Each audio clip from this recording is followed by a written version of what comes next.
सन्मान्य व्यासपीठ सर्व मान्यवर आणि या स्पर्धेमध्ये सहभागी झालेले सर्व खेळाडू संघांचे कप्तान कॅप्टन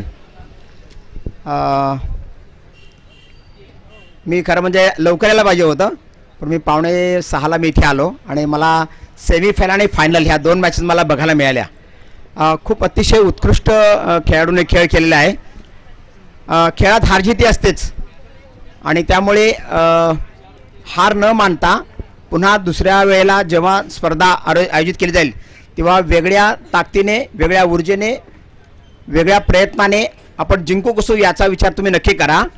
खरं तर तुम्ही वेगवेगळ्या भागातले आहात, मी तुमच्यातलाच एक आहे, मी मूळ करंगलीचा आहे आणि जेव्हा माझ्याकडे संजय पाटील यांनी अशी विनंती केली की दादा यावेळेला आमच्या या स्पर्धेसाठी आपलं योगदान हवं आहे, मला खूप आनंद झाला की मी कुठेतरी तुमच्या या स्पर्धेसाठी कुठेतरी माझा एक सहभाग नोंदवता आला। मला पेशाने शिक्षक आहे आणि मला खूप बरं वाटलं।